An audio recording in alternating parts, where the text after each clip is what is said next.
नमस्कार मित्रांनो, आज दिनांक 22 एप्रिल 2024. आजच्या दिवसाचा विषय आपला तोच जो मागच्या 2 दिवसापासून आपण जे खलबतं घेतोय की आपण लोकसभा निवडणूक लढवायची का नाही लढवायची.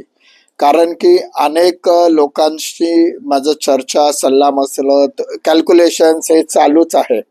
मित्रांनो, एक लक्षात घ्या की मला कुठल्याही प्रकारे मध्यमवर्गीय बांधवांना स्वप्न दाखवून त्यांना हिरमोड करायचा नाही. काही लोकांचं तसं मत आहे की मी स्वप्न दाखवून हिरमोड करतोय. कारण की मी आधी सांगितलं होतं दोन प्रामुख्याने गोष्टी. एक, मला खासदारकी मिरवायला नको आहे, आणि दुसरी महत्वाची गोष्ट ती म्हणजे मला कुणाला पाडण्यासाठी किंवा कुणाला कुठली जागा दाखवण्यासाठी खासदारकी नकोय. आपण नक्कीच विजयाची खात्री बाळगून आहोत आणि विजयी होणार असं आपल्याला गॅरंटी आहे किंवा आत्मविश्वास आहे. तो ओव्हर कॉन्फिडन्स नाही आहे, कॉन्फिडन्स आहे. परंतु राजकारणामध्ये जोपर्यंत शेवटचं मत मोजलं जात नाही तोपर्यंत आपण कुठल्याही गोष्टीमध्ये जय पराजयाबद्दल आपण चर्चा करू शकत नाही.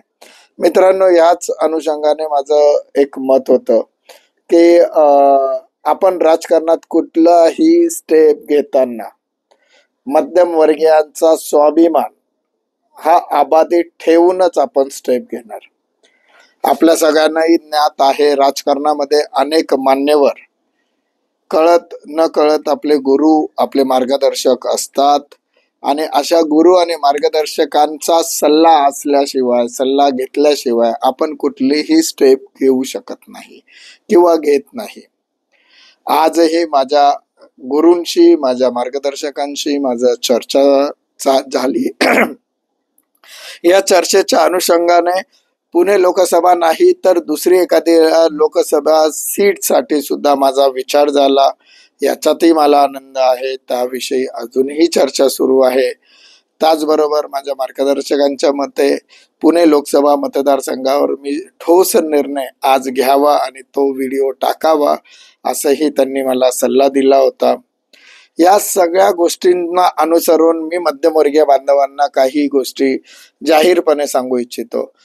मित्रांनो, एक लक्षात घ्या, आपण निवडणूक लढवून जिंकू, तुम्ही मला साथ देणार, हे जरी 100% नाही तर 1000% जरी बरोबर असलं तरी सुद्धा निवडणूक ही 22 लाख मतदारांसाठी होती, आणि 22 लाख मतदारांपैकी जवळपास मागच्या वर्षी भारतीय जनता पक्षाच्या उमेदवाराला 6 लाख मतं पडली होती.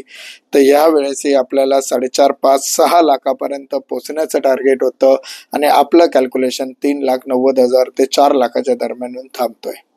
कारण की 21% मतदान हे आपण कमीच कन्सिडर केले पाहिजे.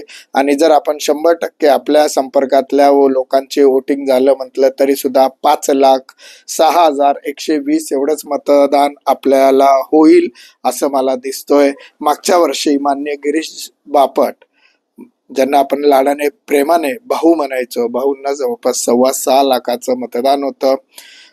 जवळपास तो ट्रेंड जर तसाच्या तसा राहिला, भाऊंसारखी मतदान जर आत्ताच्या कॅन्डिडेटला झालं तर ते 6 लाखापर्यंत पोहोचू शकतो का, हाही एक प्रश्न काही लोकांनी विचारला होता.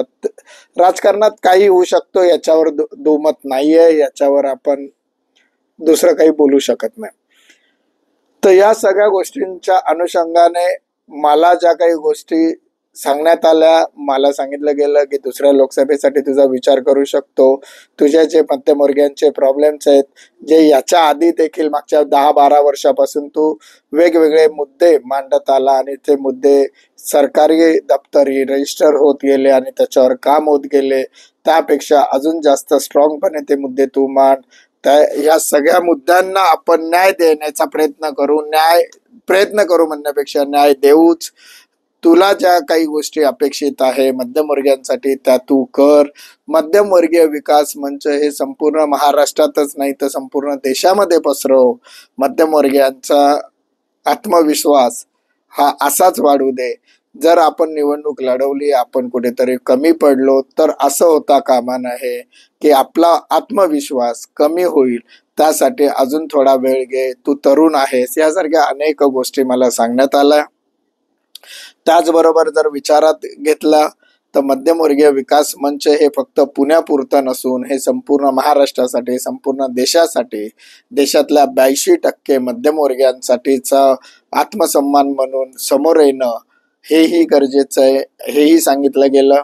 मित्रांनो, आज माझ्या समोरचे कागद ठेवलेले आहेत, ते बाकी काही नसून पुणे लोकसभा मतदारसंघाचे निवडणुकीचे अर्ज आहेत जे मी भरलेत.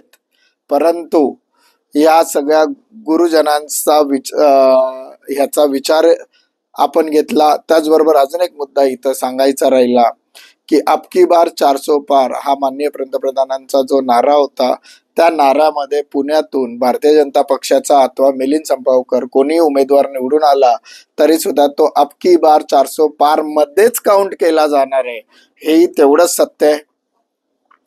पण चुकून आपल्यामुळे अथवा त्यांच्यामुळे आपण पडलो आणि आपण पडत असताना शेजारच्यालाही घेऊन पडलो.